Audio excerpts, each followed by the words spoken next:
An emperor. Just what we were searching for. Warning. This video is most certainly not another one of Vitiate's godforsaken super weapons. Bioware will soon turn into a DLC. Or is it? Group projects. Have you ever met a person who decides to do it all by himself, because everyone else is an incompetent brat with no vision? Then he starts bragging about how he had to do everything all by himself, and when the project turns out to be complete dog shite, he just blames everyone else, claiming that he couldn't done anything wrong, cause he's a centuries old, immortal force entity? Well, now you have. Reasons to vote for Friedrich Nietzsche. Oh wait, I meant Tenebrae. No, Vitiate. Wait, Valkorion? Oh. Fuck it. Ah, yes, Valkorion. Not so immortal emperor of a not so eternal empire, whose mere existence shows us how would Lenny Bellardo's career look like if he was a Star Wars character. Although instead of Jude Law, he would probably be played by his awesomeness, Sir Christopher Lee. I'm pretty sure that I don't have to explain why. I seem to recall that I did say to Peter, have you any idea of what kind of noise happens when somebody is stabbed in the back? And I said, well, because I do.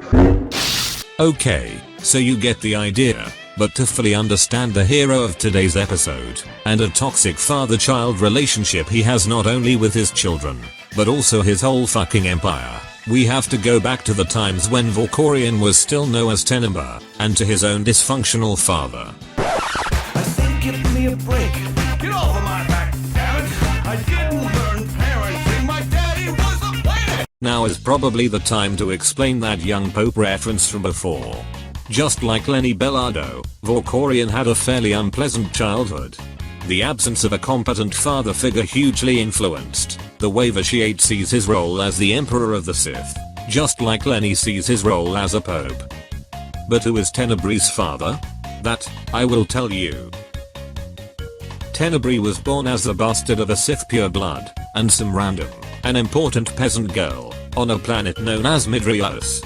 His father, Lord Dramath, To jest dramat, kurwa. considered his son to be an inferior being, an abomination, but he underestimated him. Upon discovering the identity of his father, Tenebrae fell into a mindless rampage and started murdering his own family, including Dramath, Nie warto było, kurwa. whom he had imprisoned. And guess what? Valkorion was 10 at the time. Your mother should have obeyed my orders and drowned you when she had the chance. Okrutnik, no. But let's leave these ancient times behind and travel to a little bit more familiar setting, shall we? Power and the money, money and the power.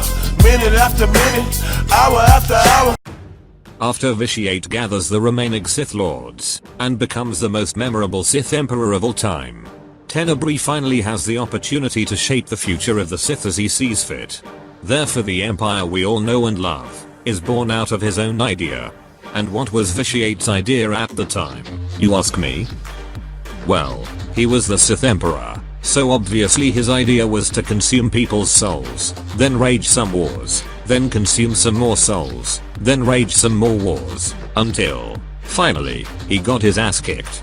So he decided that fuck it, it's time to take a nap, leaving the whole mess of an empire to Darth Maul and the Dark Council. You know, the Dark Council. Very responsible people, right? So I'm gonna pay you $100 to fuck off. But Nightingale, the Emperor, had the means to communicate with the Council. Don't you remember about our boys Servant 1 and Servant 2? Oh, you mean the most useless duo in the whole fucking Empire? The Star Wars equivalents of the Michelle from the Resistance. Michelle, why are you here? Listen very carefully. I shall say this only once. Literally the only good thing is that they saved the Sith warrior. The rest of their task they fucked up. Don't forget that these guys couldn't even catch Vorand, just because the player lied to them. If these are Emperor's most trusted servants, then the Emperor is fucking dumb. I guess I'm just slowly starting to understand Vitiate. Being the Emperor of the Sith sucks. When you are forced to put up with people like Darth Beerus every day, then the idea of being in a fucking coma suddenly seems like a very good idea.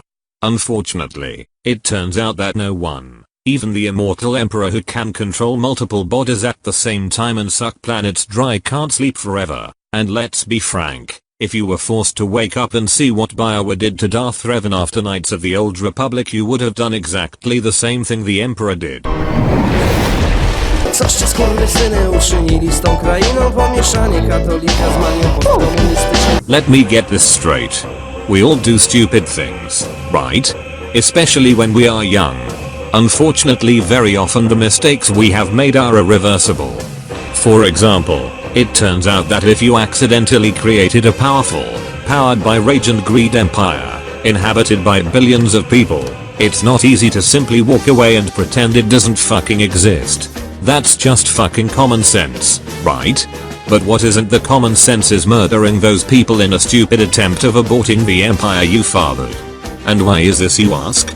Because it can cost you dearly. Valkorion learned that the hard way. You see, he always wanted to be the most powerful, immortal being in the galaxy. Instead, he became fucking Lord Zash. Yes, you fucking heard that right. The most overhyped villain in the whole Star Wars universe, the guy who survived hundreds of years, was able to annihilate life on planets without overpriced super weapon with conveniently placed airshaft, could easily change bodies and ruled huge empire without even being present, was murdered in the first fucking cutscene he appeared in person, at the beginning of a DLC, that was supposed to be about fighting him. What the fuck, Bioware? That is even worse than what you did to Corypheus. He at least had a whole game, and a dragon, and wasn't stabbed in the back like a little bitch. Just saying. You know what? I will stop right here. I'm not even going to address the whole get out of my head cliché drama. Let's get to the fucking point of the video, shall we? Why should you vote for Valkorion? Well, you shouldn't, because all this time I was fooling you. This video is really sponsored by Lord Dramath and is supposed to make you hate Vitiate. So don't forget that if you are voting for him, what you really are doing is voting for the most overhyped villain in the history of video games. Now, stop wasting my time and go vote for a decent guy like Darth Maul. You know, the guy who ever since Valkorion decided to take a nap, had been really ruling the empire. Nightingale out. Attention visitors, the museum is now closed. And one more thing, don't forget to fucking subscribe.